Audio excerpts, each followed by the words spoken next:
Welcome back to Women's Sports with Taylor. On this episode, I'm excited to say that I'm joined by a very special guest, Mahalia Murphy. Hi Mahalia, welcome to my podcast. Hi Taylor, thanks for having me. I'm excited to have a little chat with you. Would you like to tell us a bit about yourself? Yep, so I am a proud Aboriginal woman that was born in Blacktown and grew up in Doonside. I've always been an active kid, pretty much did every sport in primary school, and I didn't really have any kind of particular sport that I focused on until high school. I got a scholarship to go to a sports school for athletics because the teachers realised that I had some natural speed and that I could use it to be something big. But I just remember watching Kathy Freeman win the gold medal at the 2000 Olympic Games, and that was my first inspiration. And like I said, I had some natural speed, so I aspired and had goals of being another Kathy Freeman. And then for high school years I pretty much just did athletics, and then my older sister actually used to play rugby 15s for Penrith, and that's how I got involved with football and rugby union. And on the weekends I would play both rugby 15s for Penrith and league for Doonside Roos. So that was how I got involved with football and rugby. And I guess over the last 8-9 years have just evolved to be the athlete I am today, and fortunate enough to be able to play for Australia in 3 different codes, and currently with the Parramatta Eels. How has your off season been? My off season, it's been quite long. It's been very long. I think with Harvey Norman now being delayed as well, normally we would be training and playing now, but now that it's been pushed back a bit, it's been a very long off season. So lots of training to try and maintain some kind of fitness at the moment, but it's been very long. What's your favourite thing to do outside of footy? I think my favourite thing to do is probably spend time with family, because that's something that I hadn't really been able to do over the last 8-9 years, because I had always been really busy with training and work. So always trying to find time to spend time with family and, spend time with my loved ones and my nieces and nephews particularly. I'm very close with my nieces and nephews. Apart from that, I love just being adventurous. I love hiking, I love horse riding, I love motorbike riding. I'm quite outgoing. I love hanging out with my family. My mum and I always go to all the para games together. And right now my sister's down, so I have 2 older sisters and they both live in Queensland, so I don't get to see them that much. And the oldest one, she's down, so I'm getting to spend a lot of time with her. And then we actually have 2 horses ourselves, so I get to hang out with them when I go to my nan's house. Oh, that's so lovely. That's good to hear, because, I think you and your mum going to those NRL games and NRLW games, like, that's special, because a lot of kids don't get to experience that. And, just having your sisters down and being able to spend that quality time with them that you don't get to when they are in Queensland is, that's important. Good. You were a part of SAS Australia. What was the filming progress like? Sometimes you kind of just forgot that the camera crew were even around, because you were just, I think we did some filming prior to going into the course, just around the interviewing, around who we are as a person, why we think we would do well, what we think our weaknesses would be on the course. And then, we spent 4 or 5 days in a hotel room doing some content. And then we pretty much went onto the course for 10 days. yeah, so that's pretty much how it went. But yeah, during the course, like, you just kind of forgot that the camera crew were around at times because you were just so, focused on the activity and the challenge that you were doing. And yeah. What was Ant like off the screen? We didn't get to really speak to the DSs off camera. Like, the only time we got to speak to DSs, like, in a general conversation, would be if we were waiting our turn for an activity. So other than that, like, when we went back to base camp, they went to their little dorm and we went to ours, and we would never see them. So we never really got to interact with them until the end of the course, when we left the program. Yeah. So yeah, I think, like, that was probably one of my favourite things about the show, is that everything that you see is real. It's not, cut, let's go again. Yeah, it's not scripted in any way. It's pretty much raw, everything. So that's one of the things I really enjoyed about it. But yeah, we didn't get to really speak to the DSs on a personal level and just, like, in a general conversation too much. But when we did at the end, I know that Ant was an amazing person, and he just had a really big heart and had really good intentions for all of us, and really wanted us all to do really well. Yeah. I absolutely loved watching you. I know, I watched, I think, every night that I could. And yeah, it was probably one of my favourite things to do because there wasn't NRLW on at that moment and not much footy. Yeah, no, it's a good show to watch, and I'm glad you enjoyed it because, yeah, it was after our NRLW season, so yeah. You have also been doing a program for S2S Australia, also known as Steps to Success. What was it like? I think it was a really good program for the young girls to be involved with, because in an all-girl environment, to be able to learn basic skills was really crucial and a part of any of the girls' development in football. So I think, I think that program was really good, because I think with a lot of teams, like, they assume players have experience of basic knowledge of football. So whereas this program really brought back the basics of the game and really, really brought it back down to the simple things. It wasn't anything too fancy, but I think it was really important to be able to give the girls the opportunity to learn the basics of the game and develop their skills going into their football season. You played Union. What was, like, the transition like from, like, NRW to Union, or Union to NRW? Oh, look, it was quite quick. So I had just played for the Australian Rugby Sevens team for the Australian Rugby League team for the very first time in 2015. And after that game, within a couple of weeks, I was contacted by the Australian Rugby Sevens coach and was offered to go over to Papua New Guinea for the Pacific Games, and I earned my contract after playing in that tournament. And it happened really quickly. Once I got back from Papua New Guinea, I trained for another month and then signed my contract. And in the Australian Rugby Sevens system, like, it's a full-time sport. It's a full-time job. You're there from early hours in the morning to, late hours in the afternoon. So, my decision to transition over to Rugby Sevens happened really quickly. And then within a year of playing with the Australian Rugby Sevens, the Australian Rugby 15s, Wallaroos coach had asked if I could play World Cup. So in the space of 2 years, I represented 3 codes for Australia, and it just happened really quickly. So, but it was funny though, because, like, I played Union for so long for club, and then I went back to league and for club as well. And then my very first game back in league, I caught the ball off the kickoff, and I had my first run, and I went to place the ball back, like, as if I was playing Union. And my teammate was, like, standing over me going, "Get up!" He's like, "Get up and play the ball." And I completely forgot that I was playing league, and I was like, "Oh my gosh, how embarrassing!" So that was probably one of my most embarrassing moments, transitioning back and forth from league to Union and Union back to league.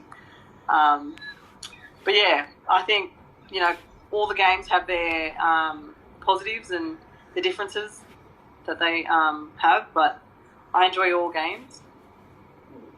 Yeah. What was it like playing in front of like a Papua New Guinean crowd?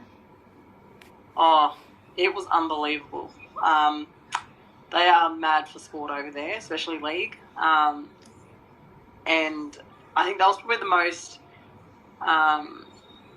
like supportive crowd of me when I played over there, because I don't know what was in my blood, but like every game I was like scoring hat tricks, and I was just, I don't know, I was playing out of my skin, and I just obviously left an impression on the crowd. And every time I'd run out on the field, like all the crowd would yell out number 5, number 5, number 5, and it was just crazy. Sense chills just thinking about it. But it was pretty crazy, because after the game when we did the lap of honour and go around and see everyone, like the whole crowd would rush down towards me, and the security guards would jump over the fence asking me for a selfie, and I was like, whoa, like you're meant to be controlling the crowd, and here you are jumping over the fence asking for a selfie. So the atmosphere over in Papua New Guinea was crazy, and they had to pretty much escort me to and from the field, because everyone was just going crazy. And I remember after the grand final, we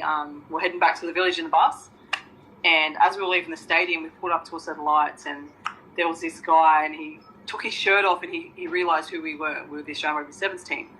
So he took his shirt off, and he was running around the bus going, "Where's number 5? Where's number 5?" And he seen me, and he put his shirt and his arm through the window and chucked his shirt on my head and said, "I want you to sweat." And then my coach, the Australian Rugby Sevens coach at that time, got up and like slammed his arm, like trying to get his arm out of the window, and chucked his shirt back at him to get him out of the bus. But it was pretty funny. Like, it was crazy at the time, but it was very funny now that we look back at it. But yeah, the crowd over there was amazing. Last year you made your NRW return for Para. What was it like? Yeah, it was so exciting. I've been wanting to come back and play league for years. When I first ever played for the Australian Rugby Sevens team, and I transitioned back from league, I really struggled for the first 2-3 years, because I really missed the game of league. I really missed the girls that I was playing with. I missed the Koori knockout that was played once a year, and the All Stars game. So I think not being able to play in those games like really affected me, and I really missed it. So when I knew that I was deciding to come back and play league, I was just super excited, because I was like, yes, I get to come back and play, with some of the girls that I haven't played with for like 8 years, and be able to play for, hopefully play for the Indigenous All Stars and play in the Koori knockout again. So yeah, when I knew I was coming back to league, I was just super excited. You've re-signed with Para for 2 more years. What was the main reason for signing a longer contract? I think the main reason was because I conceived the potential in our team, and I obviously am from the West, so I want to represent the West. I feel like a lot of the other teams have really good quality players in it already, and I want to help build on this team and continue that. And I feel we have a really young squad and only very few very experienced girls, and I think it's important for us to help with those younger girls to continue being a stronger team, and hopefully play better in this season and next season and going forward. What's it like playing alongside and training with Kennedy? Like, how her energy's so high and everything. Yeah, she's good. I've known her before she even became an NRLW player, and before she even played for the New South Wales Waratahs, and I've known her for a fair few years now, so it's been good to be able to watch her grow as a person, and become who she is today. And she's got good energy, and she brings that to the team, I guess. And a lot of girls look up to her, which is really important. But yeah. Do you have any pre-game rituals? It depends on the time of my game. If I have a really early morning game, I just like to chill and like sleep in, have a coffee, go for a little walk. But if it's a later game, I pretty much do the same thing, but I'll do my walk later. So just kind of like leading into, a couple of hours before we actually have to be at the field. Just nothing too special, just the coffee and the walk. What else? I don't have anything else, but I do have a game. I do something in the game. I always have to eat chewing gum.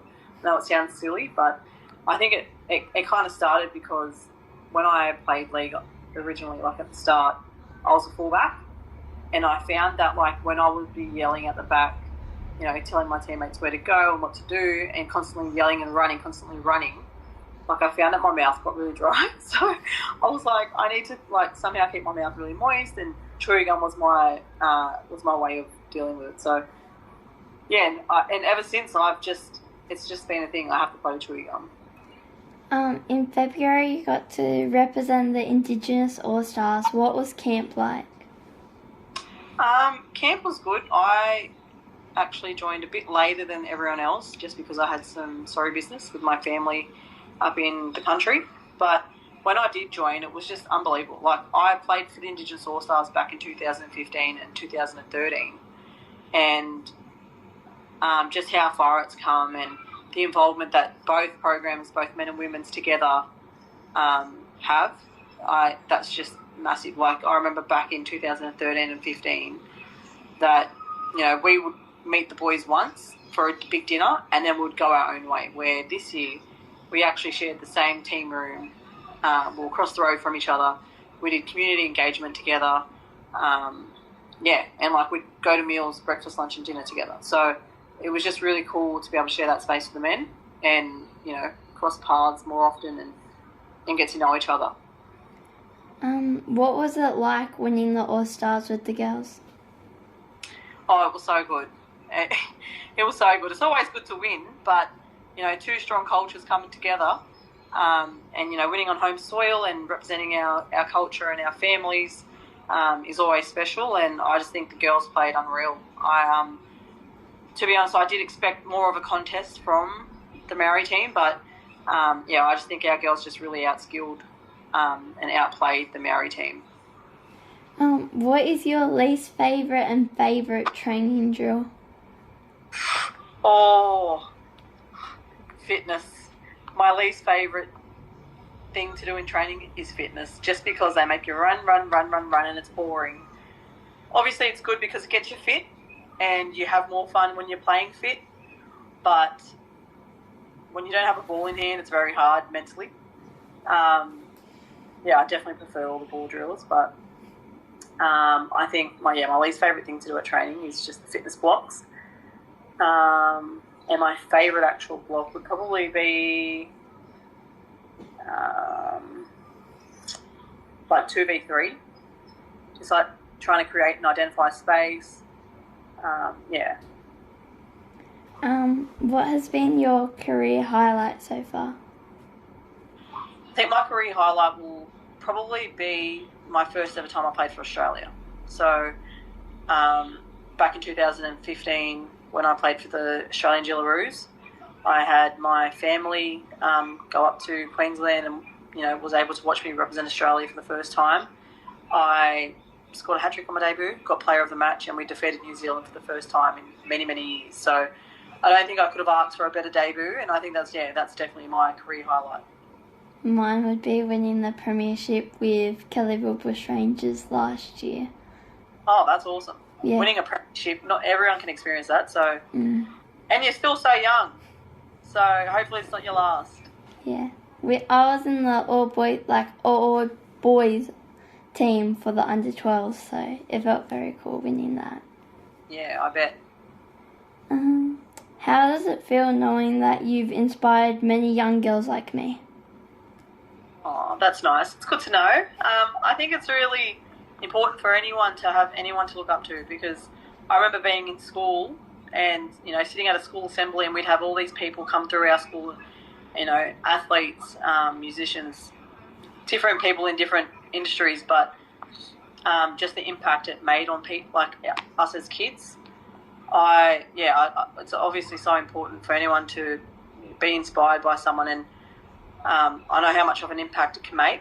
So, you know, I always reflect back to me being that kid and how it really changed my, my drive. So I think, being able to be that person now to inspire others is super important, and that's why I love getting amongst community and getting involved, with people outside of my sport, because it's important for them to understand and connect, us as humans, and understand our journey, and not just what they see on TV, but hear about our personal, stories. Cultural round for the NRL. What's it like to have rounds like this to represent your culture and many other cultures? Yeah, it's awesome, and I think that's really important to be able to acknowledge people's cultures. Obviously, Australia's a multicultural country, and yeah, I think NRL being able to really introduce and give that opportunity to represent culture is super important to a lot of players. Yeah. Do you have any advice for girls wanting to play or are playing rugby league? Yeah, I think my advice would probably be just take every opportunity that you get, you really can take, and enjoy it. Understand that it's not always going to be easy.